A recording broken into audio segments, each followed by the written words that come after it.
The magic of cinema often lies in its ability to create illusions of breathtaking danger.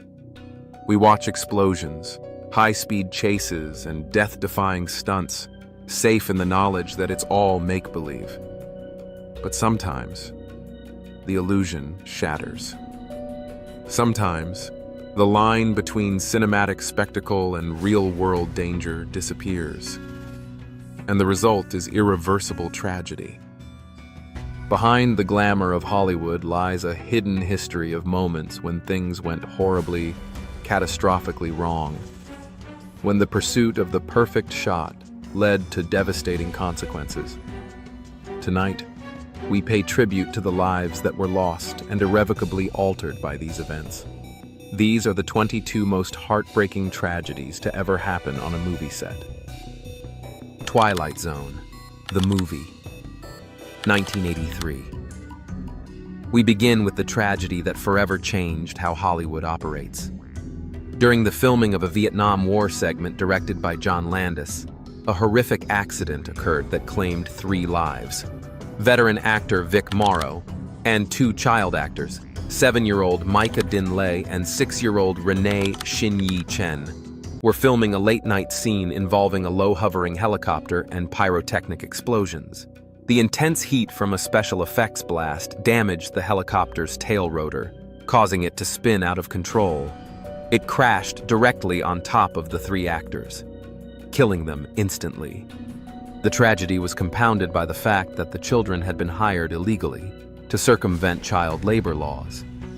The incident led to a high-profile manslaughter trial where Landis and others were ultimately acquitted. But it sparked industry-wide reforms and the creation of new safety standards to protect children on set. The Crow, 1994. This is perhaps the most infamous and heartbreaking on-set tragedy in modern cinema. Brandon Lee, son of the legendary Bruce Lee, was on the cusp of superstardom. In a tragic parallel to his father's own untimely death, Brandon was killed during the filming of a scene where his character is shot. The prop gun, which was supposed to fire a blank, had been improperly prepared. A fragment of a dummy cartridge had become lodged in the barrel. When the blank was fired, it propelled the fragment out with the force of a live round, striking Lee in the abdomen. He was rushed to the hospital but died hours later, at the age of 28. His death cast a dark shadow over the film, which was completed using a stunt double and early digital effects. The Crow became a cult classic, but it remains a haunting memorial to a brilliant star whose life was cut short by a catastrophic failure of on-set firearms safety. Rust, 2021. In a chilling echo of the tragedy on The Crow, another life was lost due to a firearm mishap on the set of the Western film Rust. Cinematographer Helena Hutchins, a rising star in her field, was killed, and director Joel Souza was injured when a prop gun held by actor and producer Alec Baldwin discharged a live round during a rehearsal. The incident immediately raised serious questions about the safety protocols on set. Reports emerged of crew members having walked off the production just hours before, due to concerns about safety and working conditions. The film's armorer, Hannah Gutierrez-Reed, was later found guilty of involuntary manslaughter. Alec Baldwin also faces an involuntary manslaughter charge. The tragedy sent shockwaves through the industry, reigniting a desperate and urgent debate about the use of functional firearms on movie sets. The Midnight Rider, 2014. This tragedy stands as a stark warning about the dangers of filming without proper permits. While attempting to shoot a sequence on a live railroad trestle in Georgia, the cast and crew were struck by an oncoming freight train. The crew had been denied permission to film on the tracks, but proceeded anyway. As the train approached at nearly 60 miles per hour, they had less than a minute to evacuate. In the frantic scramble, 27-year-old camera assistant Sarah Jones was struck and killed. Several other crew members were seriously injured. Director Randall Miller was convicted of involuntary manslaughter and served a year in prison, a rare case of a director being jailed for an on-set death. The tragedy sparked the Safety for Sarah movement, a powerful industry-wide campaign to promote safer working conditions. Jumper, 2008. The dangers on a film set are not always confined to the actors. On the set of the sci-fi film Jumper, a set dresser named David Ritchie was tragically killed in a freak accident. A large frozen mixture of sand, earth, and ice, which was part of an exterior set, became unstable during dismantling. A massive chunk of the frozen material fell and fatally crushed Ritchie. The incident was a horrifying reminder that even the seemingly static elements of a set can pose a deadly risk, and that the safety of every single person on a crew must be paramount. The Dark Knight, 2008. While the film is often remembered for the tragic death of Heath Ledger before its release, a heartbreaking tragedy also occurred during its production. While filming a stunt sequence in England, special effects technician Conway Wycliffe was killed. He was in a vehicle filming a stunt car when the driver was unable to make a 90-degree turn and crashed into a tree. Wycliffe, who was leaning out of the window to get the shot, sustained a severe head injury and died at the scene. His death was a somber reminder of the immense risks that the often unseen heroes of the special effects and camera departments take to capture the breathtaking action sequences that thrill audiences. Top Gun, 1986. The thrilling aerial sequences in Top Gun are legendary, but they came at a tragic cost. Famed aerobatic pilot Art Scholl was hired to perform in-flight camera work. While executing a flat spin maneuver, a notoriously dangerous move, his plane plunged into the Pacific Ocean. Scholl's final words, captured on the radio, were, "I have a problem. I have a real problem." The plane and Scholl's body were never recovered. The film was dedicated to his memory, a permanent tribute to the skilled pilot who died while capturing the very images that made the movie an icon. The Expendables 2, 2012. This film, known for its explosive action, was the site of a horrific accident that claimed the life of one stuntman and severely injured another. While filming a scene involving an explosion on a rubber boat, the stunt went terribly wrong. Stuntman Kun Liu was killed, and his colleague, Nuo Sun, was seriously injured. The incident highlighted the extreme dangers faced by stunt performers, who often put their lives on the line for the sake of realism. The tragedy was a stark reminder that even with careful planning, the inherent dangers of working with explosives can lead to the most devastating outcomes. Deadpool 2, 2018. The production of this sequel was marred by the tragic death of stuntwoman Joy S.J. Harris. Harris, an experienced professional road racer, was performing her first-ever movie stunt. The scene involved her riding a motorcycle out of a building and down a set of stairs. She lost control, hit a curb, and was thrown through a plate glass window. She was not wearing a helmet for the stunt because the character she was doubling, Domino, does not wear one in the scene. She died at the scene. Her death sparked another wave of debate and investigation into safety standards for stunt performers, particularly regarding the balance between the visual demands of a scene and the fundamental safety of the person performing it. The Sword of Tipu Sultan, 1989. This is one of the deadliest on-set tragedies in history. During the filming of the Indian historical television series, a massive fire broke out in a film studio.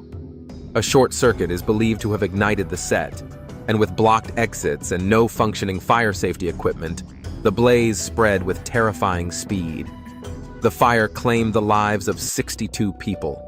The show's lead actor and producer, Sanjay Khan, suffered life-threatening burns over 65% of his body, but survived after 13 months in the hospital.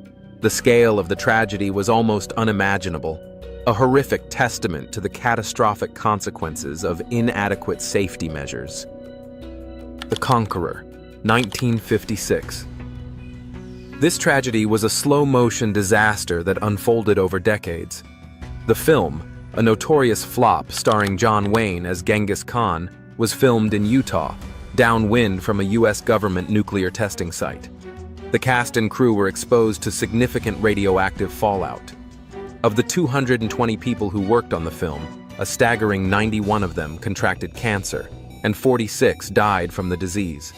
The victims included John Wayne himself, director Dick Powell, and stars Susan Hayward and Agnes Moorehead. The cancer rate was more than 3 times the normal average. It's widely considered one of the most disturbing and chilling examples of a production's location leading to long-term fatal consequences. XXX, 2002. The production of this high-octane action film was marked by the tragic death of Harry O'Connor, a veteran stuntman and former Navy SEAL, acting as Vin Diesel's stunt double. The scene involved a dangerous stunt where O'Connor was meant to rappel down a line from a bridge and land on a submarine. On the second take, tragedy struck. He hit the bridge at high speed and was killed instantly. The director chose to include the footage of O'Connor's first successful take in the final cut of the film as a tribute to his memory and his incredible skill. Vampire in Brooklyn, 1995. This Eddie Murphy horror comedy was the site of a tragedy that claimed the life of a dedicated stunt performer. While filming a complex stunt, Sonia Davis, a stunt double for star Angela Bassett, was required to perform a 42-foot backward fall. She hit the airbag correctly, but the force of the impact caused a fatal blood clot.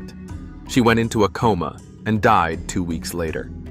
Her death was a devastating blow to the stunt community, and another heartbreaking reminder of the hidden risks involved in even seemingly standard procedures. The Final Season, 2007. This tragedy highlights how danger can arise from the most unexpected places. While filming the independent baseball movie The Final Season, a helicopter being used for aerial shots struck a power line. The crash instantly killed the pilot, William R. Strawberry, and the film's director of photography, Roland Schlotzhauer. Actor Sean Astin was among the cast members who witnessed the horrific accident. The incident underscored the immense dangers associated with aerial cinematography and the catastrophic potential of a single moment of miscalculation. Gone in 60 Seconds 2, 1989. H.B. Halicki, a legendary stuntman and the creative force behind the original Gone in 60 Seconds, was killed while filming the sequel. He was preparing for the film's most dangerous stunt, which involved a 160-foot-tall water tower collapsing. As the crew prepared the tower, a cable attached to it suddenly snapped. It whipped around and sheared off a telephone pole, which then fell directly on top of Halicki, killing him instantly. His tragic death ended the production, a devastating end for a man who had dedicated his life to pushing the boundaries of cinematic stunt work. Cover Up, 1984. The set of the TV series Cover Up was the scene of a tragic death caused by a prop firearm. During a break in filming, actor John Eric Hexum began playing around with a .44 Magnum prop gun loaded with blanks. In a moment of mock Russian roulette, he put the gun to his temple and pulled the trigger. Although it was a blank, the explosive force was powerful enough to fracture his skull and drive a piece of bone into his brain. He was rushed to the hospital and declared brain dead 6 days later. His death was a horrifying example of how even non-lethal blanks can be deadly at close range, and a stark warning about treating any firearm as a toy. Kolilakam, 1981. The production of this Indian film was the site of one of the country's most famous on-set tragedies. Jayan, one of the biggest superstars of Malayalam cinema, was killed while filming the movie's climax. The scene involved him clinging to the landing skids of a moving helicopter. Against the director's wishes, Jayan, known for performing his own dangerous stunts, insisted on a second take to make the scene more perfect.